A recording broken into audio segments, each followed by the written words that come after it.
எல்லாருக்கும் வணக்கம்ங்க. நான் டாக்டர் கார்த்திகேயன். இப்போ நீங்கள் என்ன பார்க்குறீங்கன்னா, காரில் நான் போய்கிட்டு இருக்கேங்க. காரில் போயிட்டு இருக்கும்போது நான் என்ன பண்ணுறேன்னா, தியானம் பண்ண முயற்சி பண்ணிக்கிட்டு இருக்கேன். தியான பயிற்சி அப்படிங்கிறது நம்ம மூச்சின் மேல் கவனத்தை வைத்தல் அப்படிங்கிறதுனால நம்ம சுவாசத்தை உள்ளே இழுக்கிறது, சுவாசத்தை வெளியே விடுறது போன்ற 2 விஷயங்கள்லையும் என்னோட முழு கவனத்தையும் செலுத்தி கொண்டிருக்கிறேன். இப்போ இந்த தியான பயிற்சி செய்யும்போது நான் பர்ஃபெக்டாக என்னோட மூச்சின் மேலே தான் கவனத்தை வச்சிருக்கேன்னா, மூச்சின் மீது மட்டுமே என் கவனத்தை வைக்கணும்னு நான் நினைக்கிறேன். ஆனால் என் மனசு என்ன பண்ணுது, காருக்கு வெளியே சத்தம் கேட்டுக்கிட்டு இருக்குங்க. இன்ஜின் சத்தம் கேட்டுக்கிட்டு இருக்குது. என் பக்கத்துல உட்காந்துருக்கிற பிள்ளைங்க எதையாவது சத்தம் போட்டு இருக்கிறாங்க. கார்ல இருந்து சவுண்ட் வருது, ஆடியோ சிஸ்டம்ல இருந்து வரக்கூடிய மியூசிக் பாட்டு எனக்கு கேட்டுக்கிட்டு இருக்குங்க. இந்த மாதிரி என்னோட சுற்றுப்புற சூழ்நிலைகள்ல இருந்து வரக்கூடிய சத்தம், கவன சிதறல்கள் அப்படிங்கிறது ஒரு பக்கம் வந்துகிட்டே தான் அங்க இருக்கு. இன்னொரு பக்கம் இது காலை நேரம்ங்க, நான் இன்னும் சாப்பிடல. அப்போ என் மனசுல தியானம் செய்யறேன், நான் மூச்சை பார்த்துக்கிட்டே இருக்கேன். பார்க்க எனக்கு இட்லி, தோசை, பூரி, பொங்கல், வடை எதை நம்ம சாப்பிட போறோம் அப்படின்னு சொல்லிட்டு அது ஒரு பக்கம் இன்டர்னல் என்விரான்மெண்ட். நம்ம உடம்புக்குள்ள இருந்து சில சிக்னல்கள்லாம் வருதுங்க, அது மனசுல தோணிட்டு இருக்குங்க. நம்ம என்னடா சாப்பிட போறோம் அப்படின்னு சொல்லிட்டு சரி இதுதான் பரவாயில்ல அப்படின்னு பார்த்தா இன்னும் ஒரு 2 நிமிஷம் கழிச்சு பாக்குறேங்க. நேத்து நான் ஒரு வீடியோ போட்டேங்க. ரொம்ப ஒர்க் பண்ணி கஷ்டப்பட்டு போஸ்ட் ட்ராமாட்டிக் ஸ்ட்ரெஸ் டிசார்டர் அப்படின்னு சொல்லிட்டு கெட்ட எண்ணங்கள் திரும்பி நம்ம மனசுல வருது. இதை குறித்து ஒரு புரிதல் வீடியோவை நான் போட்டேங்க. ஆனா போட்ட வீடியோவை ஒரு 8000 பேர் 9000 பேர் கூட பார்த்துருக்க மாட்டாங்க. அப்போ எனக்குள்ள ஒரு நெகட்டிவ் இமோஷன் வருதுங்க. ஆஹா, இவ்வளவு கஷ்டப்பட்டு ஒர்க் பண்ணோம், இது போய் சேர வேண்டியவங்கிட்ட சேரலையே அப்படின்னு சொல்லிட்டு எதிர்மறை எண்ணங்களால ஒரு விதமான சோகம் கூட வந்துருது. ஆஹா, இவ்வளவு கஷ்டப்பட்டுவேன் அப்படின்னு சொல்லிட்டு அதுக்குரிய பலன் போய் சேரலையா அப்படிங்கிற சோகமும் வருது. யூடியூப் மேல கோபமும் வருது. என்னப்பா உங்க அல்காரிதம், எதை ப்ரமோட் பண்ணுவீங்க, எதை ப்ரமோட் பண்ண மாட்டேங்கிறீங்க, ஒண்ணுமே புரிய மாட்டேங்குது அப்படின்னு யூடியூப் மேல கோபம் வருது. இந்த வீடியோவை எடுக்க சரியா டைம் கொடுத்து சரியா நம்ம கரெக்டான முறையில பேசலையோ அப்படின்னு என் மேல கோபம் வருது. இந்த வீடியோவை எடுக்கிறதுக்கு இடைஞ்சலா இருந்த பல பேர் மேல கோபம் வருது. அதே சமயம் சித்தரத்தை குறித்து வீடியோ போட்டிருந்தேன், சளி தொந்தரவுக்கு. அதை நிறைய பேர் பார்த்தாங்க. நிறைய பேருக்கு சளி பிடிச்சிருக்கு, இருமல் இருக்கு, அதனால சித்தரத்தை பார்த்தாங்க. மற்ற வீடியோக்கள் நிறைய நல்ல விஷயங்கள் சொன்ன மற்ற வீடியோக்கள்லாம் நல்லா போகுது. அப்போ நல்லா போகல அப்படிங்கிற எதிர்மறை எண்ணமும், நல்ல வீடியோக்கள் போகுது அப்படிங்கிற நேர்மறை எண்ணமும் போன்ற பல விதமான எண்ணங்களும் நம்ம மனசுல தோன்றதுங்க. ஆக இமோஷன்ஸ். ஆக தியானம் அப்படிங்கிற ஒரு விஷயத்த நான் செய்ய இந்த கார்ல உட்காந்துக்கிட்டு இருக்கேன். ஆனா உட்காந்துட்டு இருக்கும்போது புற சூழ்நிலைகள்ல இருந்து வந்த பிரச்சனைகள், கார் என்விரான்மெண்ட், கார் சவுண்டு, அக சூழ்நிலையில இருந்து வந்த, உடம்புக்குள்ள இருந்து வந்த பிரச்சனைகள், இன்ஃபேக்ட் கொஞ்சம் லைட்டா மூட்டு வலி கூட தெரிஞ்சிச்சு. ஏன் அப்படின்னா இடிச்சுக்கிட்டேன், 2 நாள் முன்னாடி இடிச்சுக்கிட்டேன். அந்த இடத்துல வலி இருக்கு. அந்த வலி தியானம் செய்ய நேரத்துல உணர முடிஞ்சிச்சு. அப்புறம் 3ஆவதா பலவிதமான எண்ணங்கள், பலவிதமான உணர்ச்சிகள், கோபம், சோகம் போன்ற உணர்ச்சிகள். என்ன டாக்டர், நீங்க மூச்சின் மீது ஒரு 5 நிமிஷம் உங்களால கவனத்தை ஒருங்கிணைத்து வைக்க முடியாதா? தியானம் செய்யும்போது தான் உங்களுக்கு இந்த எண்ணங்கள் எல்லாம் தோன்றுமா அப்படின்னு கேட்டீங்கன்னா அதுதாங்க தியானம். உண்மையிலேயே இப்ப நான் செஞ்சது தியானமா அப்படின்னு கேட்டீங்கன்னா 10 நிமிஷம் தான் இந்த மாதிரி உட்காந்துருந்தேன். ஆனா இந்த 10 நிமிஷம் நான் உட்கார்ந்துருந்தது தியானமா அப்படின்னு கேட்டீங்கன்னா அது தியானம் தாங்க. ஏன் சொல்ல வரேன் அப்படின்னா, அதாவது என்ன அலைகள் அப்படிங்கிறது நம்மளுக்குள்ள வந்துகிட்டே தாங்க இருக்கும். நம்ம ஒரு கடற்கரை இருக்குன்னு வைங்களேன், அந்த கடற்கரை பீச் ஓரமா நம்ம நின்றுட்டு இருக்கோம். அந்த பீச்சில் அலைகள் வந்துகிட்டே இருக்கு. அந்த அலைகள் எப்போ நிற்கும்? காலையில் நிற்குமா, நைட் நிற்குமா? எப்பவுமே நிற்காதுங்க. அலைகள் வந்துகிட்டே தானங்க இருக்கும். அதே மாதிரிதாங்க நம்ம மூளை அப்படிங்கிறது படைக்கப்பட்டதே அதற்குள்ள இருக்கக்கூடிய எண்ண அலைகள் அப்படிங்கிறது தொடர்ந்து முன்னாடி என்ன நடந்துச்சு, இனிமே அது நடக்கக்கூடாது, இப்ப என்ன நடக்க போகுது, அது சரியா பண்ணணும், நாளைக்கு எப்படின்னா பண்ணணும், எப்படி பண்ணலாம், பிளானிங். இந்த மாதிரி நம்ம மூளையில இருக்கக்கூடிய எண்ண அலைகள்ங்கிறது, என்ன ஓட்டம் அப்படிங்கிறது நம்மளால தடுக்கவே முடியாதுங்க, தடுத்து நிறுத்தவே முடியாது. ஒரு வாடகை வீட்டில் ஒருத்தர் வாடகைக்கு குடி இருக்கிறாங்க அப்படின்னா, அவங்க வாடகைக்கு குடி இருக்கும்போது வீட்டுக்குள்ள ஆள் இருக்கிறாங்க. அவங்க வீட்டை காலி செஞ்சுட்டு போயிட்டாங்க அப்படின்னா அந்த வீடு காலியா இருக்குது, எம்டியா இருக்குது. அதே மாதிரி நம்ம மூளையை நம்ம காலி பண்ணிட்டு போக முடியாதுங்க. நம்ம வாடகை வீட்டுக்காரங்க கிடையாது. வீட்டை காலி செய்யறதுக்கு நம்ம மூளை அப்படிங்கிறது நம்மளோட நிரந்தர வீடு. அந்த வீடை நம்மளால காலி செய்ய முடியாது. நம்ம வீட்டுக்குள்ளதான் இருந்தாகணும். அதனாலங்க நம்ம எண்ணங்களை கட்டுப்படுத்த முடியாது. ஆனா தியானம் செய்யணும். என்ன டாக்டர் போட்டுக்கொள்ள போறீங்க, இத்தனை எண்ணங்கள் வரும்போது அப்புறம் ஏன் நம்ம தியானம் செய்யணும்? இந்த தியானம் அப்படிங்கிறது நம்மளுக்கான விஷயமே கிடையாது டாக்டர். இதெல்லாம் ஞானிகள், யோகிகள், முக்காலும் உணர்ந்த ஞானிகள், சித்தர்கள், இவங்களுக்கு தான் தியான பயிற்சி அப்படிங்கிறது தேவை. நம்மள மாதிரி சாதாரண மனுஷங்களுக்கெல்லாம் இது வேண்டாம், தேவையில்லை அப்படின்னு நீங்க நினைக்கலாம். என்னால இது முடியல, ஏன் நான் கண்ணை மூடினா எனக்குள்ள 1000 நினைவுகள், நான் எதுக்கு தியானம் செய்யணும் அப்படின்னு நீங்க டிமோட்டிவேட் ஆகலாம். ஆனா உண்மை என்னன்னு கேட்டீங்கன்னா, அந்த ஞானிகள், சித்தர்களை விட நம்மள மாதிரி சாதாரண மனுஷங்களுக்கு தான் தியானம் அப்படிங்கிறது தேவைங்க. ஒரு நாளைக்கு 10 நிமிடமாவது தியானம் பண்ணணும் அப்படிங்கிறது எதற்காக அப்படின்னு சொன்னீங்கன்னா, நம்ம மன அழுத்தம் குறையுதுங்க, நம்ம ஸ்ட்ரெஸ் அளவுகள் குறையுதுங்க, நம்ம சோகம்லாம் குறையுதுங்க, நல்லா தூக்கம் வருதுங்க, நல்ல ஞாபக சக்தி அதிகரிக்குதுங்க. எப்படி நடக்குதுங்க? இப்போ நான் சொன்னேன் இல்லையா, கடற்கரை ஓரமாக அலைகள் வந்துக்கிட்டே இருக்கு. நம்ம தியானம் செய்யும்போது கடற்கரை ஓரமாக வரக்கூடிய அலைகள்ங்கிறது வேகமாக அலைகள் வந்துக்கிட்டே இருக்குங்க நம்மளை நோக்கி. இந்த அலைகளை நீங்கள் பார்த்துக்கிட்டே இருக்கிறீங்க. ஆனால் டெய்லி 10 நிமிஷம் தியானம் செய்ய செய்ய என்ன ஆகுதுன்னு கேட்டிங்கன்னா, நீங்கள் இந்த கடற்கரை ஓரமாக இருந்த நீங்கள் இப்போ ஆழ்கடலுக்குள்ளே போயிட்டீங்க.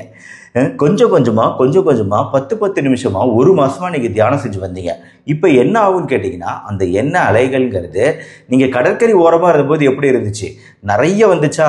நீங்கள் ஆழ்கடலுக்கு போயிட்டீங்க. இப்போ ஆழ்கடலுக்குள்ளே போனோன்னு என்ன ஆச்சு? நீங்கள் ஒரு தோணி மேலே உட்காந்துருக்கீங்க, ஒரு படகு மேலே உட்காந்துருக்கீங்க. அப்படியே தாளாட்டுது உங்களை, தோணியோ படகோ உங்களை தாளாட்டுது. முன்னாடி வந்த மாதிரி உங்களை அலைகள் தொந்தரவு பண்ணலை. ஆனால் உங்களுக்கு கீழே இருக்க அலைகள் அது அப்படியே போய்கிட்டே இருக்குது. ஸோ அலைகள் பெரிய பெரிய அலைகளாக இருந்தது கடற்கரையில். ஆழ்கடலில் சிறிய அலைகளாக மாறிடுச்சு. எண்ணங்கள் வந்துக்கிட்டே தான் இருக்குது. அதே சமயம் அது உங்களை தொந்தரவு பண்ணுற அளவுக்கு இருக்காது. ஸோ இதுதாங்க தியானத்தோட மகிமை, நன்மை அப்படிங்கிறது. நம்ம கடற்கரை ஓரமாக இருக்கும்போது இருந்த அந்த ஆல்ஃபா அலைகள், பெரிய பெரிய அலைகள்லாம் நம்ம ஆழ்கடலுக்குள்ளே போன உடனே சின்ன சின்ன அலைகளாக மாறிடுது.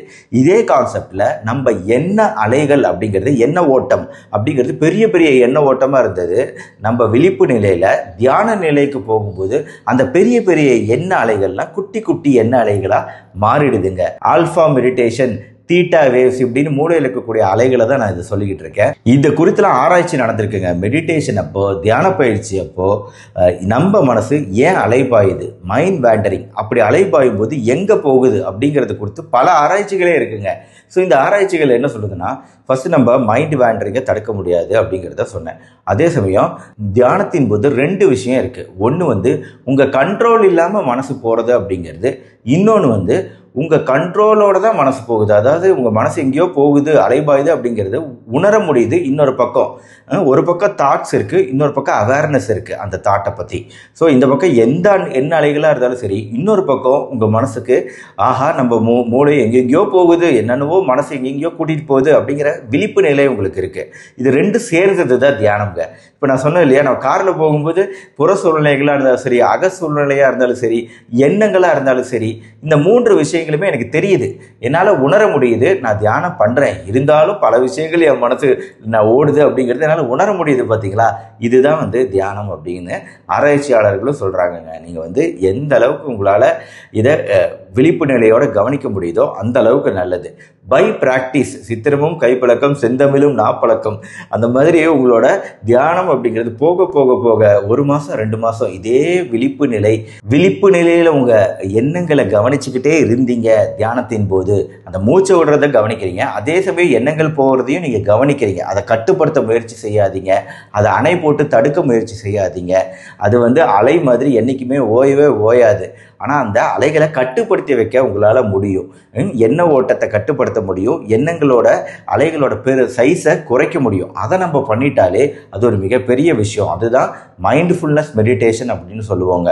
ஸோ இதை நம்ம கவனிச்சுக்கிட்டே வர 1 மாதம் 2 மாதம் கழிச்சு நம்மளுக்கு உண்மையிலே முன்னாடி தூங்குறத விட இந்த தியான பயிற்சி செய்ய ஆரம்பிச்சப்பறம் தூக்கம்ங்கிறது நல்ல ஆழ்ந்த தூக்கம் வரும். எண்ணங்கள் அப்படிங்கிறது நல்ல எண்ணங்கள் வரும். மனச்சோர்வு, டிப்ரெஷன், இது எதனால் வருதுன்னா அது ஒரு சுழற்சிங்க. எப்பவுமே மனச்சோர்வு, டிப்ரெஷன் இருக்கிறவங்களுக்கு ஒரு சுழற்சி நடந்துக்கிட்டே இருக்கும். கெட்ட எண்ணங்களே திருப்பி தோணும், கெட்ட விஷயங்களே திருப்பி தோணும், எதுவுமே நல்லதாக தோணாது. எனக்கு கெட்டது நடக்க போகுது, மற்றவங்களாம் கெட்டவங்க, இப்படி ஒரு மனச்சோர்வு இருந்துக்கிட்டே இருக்குங்க. இதை தடுக்கணும்னா அந்த சுற்றிக்கிட்டே இருக்கக்கூடிய சைக்கிளை பிரேக் பண்ணணும். அதை உடைக்கணும் அப்படின்னா அந்த சுழற்சியை உடைக்கக்கூடியது தியானம் தாங்க. தியானத்தில் நம்ம பாசிட்டிவான எண்ணங்களை நினைக்க முயற்சி செய்யணும். இப்போ எண்ண ஓட்டத்தை கவனிச்சுட்டே இருக்கீங்க, நம்ம எண்ண ஓட்டம் நெகட்டிவா இருக்கு அப்படிங்கறத கவனிக்கிறீங்க. அப்ப அதை பாசிட்டிவ், எதிர்மறையை நேர்மறையை நோக்கி திருப்ப முயற்சி செய்யலாம் நீங்க அந்த நேரத்துல. ஸோ இந்த மாதிரி பண்ண உங்களால் அந்த சுழற்சியை உடைக்க முடியும். மனச்சோர்வு குறையுங்க. ஸ்ட்ரெஸ் குறையிறதுனால ஆட்டோமேட்டிக்கா பிபி குறையுங்க. இன்னைக்கு எல்லாம் ரத்த அழுத்தத்துக்கு மாத்திரை சாப்பிட்றோம். மாத்திரை சாப்பிட்றதுக்கு முன்னாடி நம்ம ஸ்ட்ரெஸ் லெவலை கட்டுக்குள்ள வச்சிருக்கோமா, எதனால் நம்மளுக்கு ஸ்ட்ரெஸ் உண்டாகுது அப்படிங்கிறத கண்டுபிடிச்சி அதை கட்டுப்படுத்திட்டோம்னாலே நம்மளுக்கு பிபி குறையுங்க. ஒர்க் பிளேஸில் வந்து டென்ஷன், வேலை செய்கிற இடத்துல டென்ஷன், வீட்டில் டென்ஷன், எங்கே டென்ஷன்னாலும் அந்த டென்ஷனை நம்ம எப்படி குறைக்கலாம் அப்படிங்கிறது தான். அதுக்கெல்லாம் தனி வீடியோஸ் டிப்ஸ் இருக்குது, நம்ம அதுக்குள்ளே போக விரும்பல. பட் இருந்தாலும் சொல்கிறேன், டென்ஷனை குறைச்சிட்டாலே நம்மளுக்கு பிபி குறையும். அப்போ இந்த மெடிடேஷன் அப்படிங்கிறது ஒரு மிகப்பெரிய ஸ்ட்ரெஸ் ரிலீஃப் டெக்னிக்குங்க. நம்ம மன அழுத்தம் குறையுது, மன சோர்வு, டிப்ரெஷன் குறையுது. இதனால் நம்மளுக்கு பிபி அளவுகள், ரத்த அழுத்த அளவுகள் குறையுங்க, ரத்த சர்க்கரை அளவுகள் குறையுங்க. ரத்த சர்க்கரை அதிகரிக்கிறதுக்கும் பதட்டம், டென்ஷன் ஒரு முக்கியமான காரணம். ஸோ நம்ம அந்த டென்ஷனை கண்ட்ரோல் பண்ணும்போது நம்மளுக்கு ரத்த சர்க்கரை அளவுகளும் குறையுதுங்க, ஞாபக சக்தி அதிகரிக்குதுங்க, ஞாபக மறதி குறையுதுங்க. டிமென்ஷியா, அல்சீமர் போன்ற ஞாபக மறதி நோய்கள் வருவதற்கான சாத்தியக்கூறுகளை நம்ம நல்லா குறைச்சிடுறாங்க. போன்ற பல நன்மைகள் நம்மளுக்கு தியானத்தினால கிடைக்குதுங்க. நம்ம சேனல்ல உணவுகளுக்கு தனியாக பயங்கரமான முக்கியத்துவம் தரேன். ஆனால் இது கண்டிப்பாக சாப்பிடுவாங்க. கேழ்வரகு இதில் இருக்கக்கூடிய கால்சியம் சத்துக்காக. உடற்பயிற்சிக்கு ரொம்ப அதிகமான முக்கியத்துவம் தரேன். ஃபர்ஸ்ட் மசாஜிங் மாதிரி கொடுங்க. ஃபர்ஸ்ட் அப்படியே கண்களோட வெளிப்பகுதி, அதாவது இந்த கண்களை சுத்தி இருக்கக்கூடிய இந்த பகுதியில தான் நம்ம மசாஜிங் கொடுக்குறோம். கண்கள் மேல இல்லை. ஆனாலுமே வந்து உணவுகள் ஃபாலோ பண்ற மாதிரி நிறைய பேர் உடற்பயிற்சிகள் ஃபாலோ பண்றது கிடையாது. மூணாவதா ஒரு முக்கியமான காம்பனன்ட் இருக்குங்க, அதுதான் வந்து மெடிடேஷன். இது உடற்பயிற்சிக்கே நம்ம அந்த அளவுக்கு முக்கியத்துவம் தராத போது நம்ம மெடிடேஷனுக்கு எந்த அளவுக்கு முக்கியத்துவம் தரோம்னு நினைக்கிறீங்க? ரொம்ப குறைவுங்க. தியான பயிற்சி அப்படிங்கிறது மிக அவசியமான ஒரு விஷயம். நம்ம லைஃப் ஸ்டைலில் கடைபிடிக்க வேண்டிய 3 முக்கியமான விஷயங்கள்: நல்ல உணவு, நல்ல உடற்பயிற்சி, தியானம்ங்க.